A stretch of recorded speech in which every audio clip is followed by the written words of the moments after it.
people who lived in a bad neighborhood. What's your story?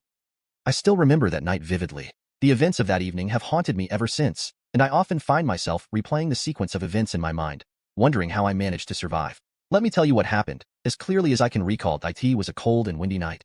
The kind where the wind howls through the trees and rattles the windows, making the house creak and groan like an old ship at sea. I had been living alone in this old house for a few years. It was a family heirloom, passed down from generation to generation. Despite its age and the occasional draft, I loved the place. It was home. That evening, I had gone to bed around 11 p.m., as was my routine. I remember locking the doors and checking the windows, ensuring everything was secure before heading upstairs to my bedroom. I drifted off to sleep rather quickly, the sound of the wind acting as a lullaby, lulling me into a deep slumber. I must have been asleep for a couple of hours when I was jolted awake by an unfamiliar sound. My eyes snapped open, and I lay still, straining to hear through the pounding of my heart. There it was again, a faint creak, like someone stepping on an old wooden floorboard. My mind raced, trying to rationalize the noise. Perhaps it was just the house settling, or maybe a tree branch brushing against the side of the house. But then I heard it again, closer this time. My heart sank. Someone was in the house. I moved as quietly as I could, sliding out of bed and reaching for the baseball bat I kept by the nightstand. The feeling of the cold metal in my hands gave me a semblance of courage. I tiptoed to the door of my bedroom and slowly opened it, peeking out into the dark hallway. The house was eerily silent, save for the wind outside. I took a deep breath and stepped into the hallway, my heart pounding in my chest. The floorboards creaked under my feet, and I winced at the noise. As I made my way downstairs, I could hear someone moving around in the living room. My grip tightened on the bat. When I reached the bottom of the stairs, I paused, listening intently. The intruder was rummaging through drawers, muttering to themselves.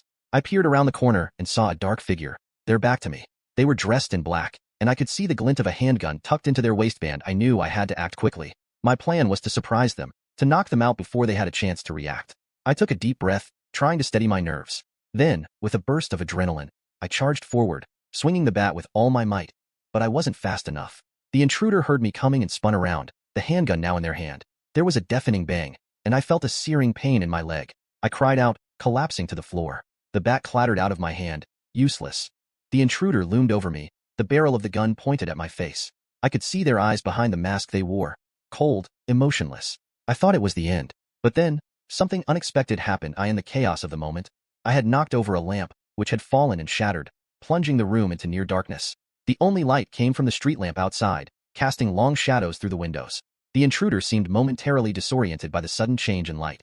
Seizing the opportunity, I grabbed a shard of the broken lamp and thrust it towards the intruder's leg. They screamed, a guttural, inhuman sound, and stumbled backward, dropping the gun.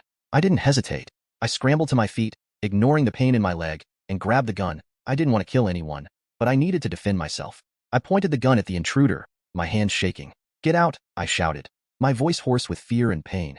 "Get out now." The intruder hesitated, then turned and fled, limping badly. I watched them go, my heart pounding, until the front door slammed shut behind them. Only then did I allow myself to collapse onto the floor, the adrenaline draining from my body, leaving me shaking and in agony. I managed to drag myself to the phone and called 911. The police and paramedics arrived within minutes, and I was taken to the hospital. The doctors said I was lucky. The bullet had missed any major arteries or bones. They were able to remove it, and after a few days, I was discharged, though I would need physical therapy to fully recover. The police never caught the intruder. They believed it was the work of a serial killer who had been active in the area, targeting homeowners at random. I was one of the lucky ones, they said. Many others had not survived their encounters. I moved out of that old house soon after. It no longer felt like home. The memories of that night were too strong, the sense of violation too profound. I couldn't stay there, not after what had happened. But I survived. And every day, I remind myself of that. I survived.